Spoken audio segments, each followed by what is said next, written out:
भाई आज कौन सी कहानी सुनाने वाला है तू? खुद की मौत की वजह। भाई वो कैसे? ये कहानी है रमन लाल की। वो मुंबई में अभी नया नया आया था, तो उसने मुंबई के रेंट के बारे में बहुत सुना हुआ था कि बहुत ज़्यादा होता है, इतना ज़्यादा कि आदमी परेशान हो जाता है एक दिन। तो उसके अच्छे पैकेज में जॉब लगी थी, 5 लाख का पैकेज था उसका। उसने सोचा डाउन पेमेंट देकर ये घर ले लेता हूँ, ईएमआई में कन्वर्ट करवा दूंगा, धीरे धीरे इसकी ईएमआई भी भर दूंगा और प्रीति के घर वाले भी मान जाएंगे और उनको लगेगा कि लड़के की अच्छी नौकरी है और खुद का घर भी खरीद लिया है शहर में, तो एक टोरा भी बन जाएगा और प्रीति से मेरी शादी भी हो जाएगी। उसके बाद क्या हुआ भाई? वो ब्रोकरों से डील करने लगा, इधर उधर घर देखने लगा, पर उसके बजट से बाहर जा रहा था। एक घर उसको मिला, लेकिन सबने उन्हें समझाया, सब ब्रोकरों ने उसे समझाया कि भैया ये घर थोड़ा हॉन्टेड है, यहाँ पे एक बंदे ने पहले फांसी लगाई थी, आप ये घर मत लो। भले ही आपके बजट में आ रहा हो, इसका रेट कम हुआ हो, लेकिन आप ये घर लोगे तो वो श्राप आप पे भी लग जाएगा। आप अब देख लीजिए, आपका फैसला है जो है। उसे सब पता होने के बाद भी उसने वो घर खरीद लिया। वही ना भाई, जब सब चीज़ें आप पे हावी हो जाती है तो आपको समझ में नहीं आता कि क्या फैसला लिया जाए क्या नहीं। और ऊपर से वो कहता है मैं इन चीज़ों में मानता नहीं हूँ, इसलिए उसने वो घर खरीद लिया। फिर क्या हुआ भाई? होना क्या था, धीरे धीरे वो जब वहाँ रहने लगा तो उसे कुछ अटपटी चीज़ें सुनाई देने लगी।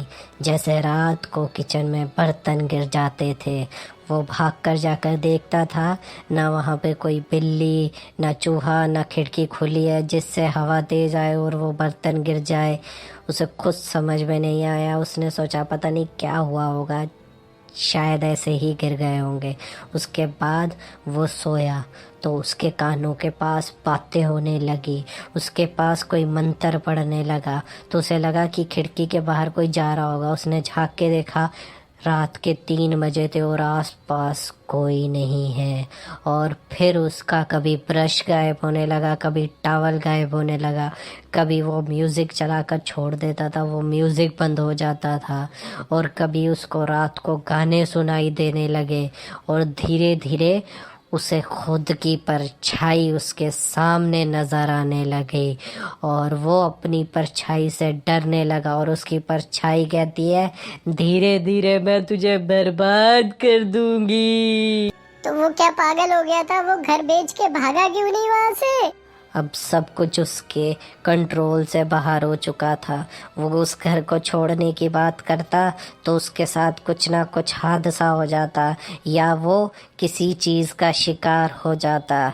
तो उसने सोचा अब रहना तो यहीं पड़ेगा, वरना मैं बर्बाद हो जाऊंगा। अब मेरे पास इतना बजट भी नहीं है कि इस घर को बेचकर मैं दूसरा घर ले सकूं, और अगर ये घर मैंने बेचा तो बहुत कम में बिकेगा। अभी उस प्रॉपर्टी का रेट और ज़्यादा नीचे गिर चुका है, तो उसे कुछ समझ में नहीं आ रहा था कि वो क्या करे। उसकी परछाई उसके पास आई, बोली मैं बताऊँ तू क्या करेगा, अब तू वही करेगा जो मैं कहूँगी, कहूँगी, कहूँगी, कहूँगी। भाई तुझे क्या हो गया? मुझे क्या होना है, मैं तो एकदम ठीक हूँ। ये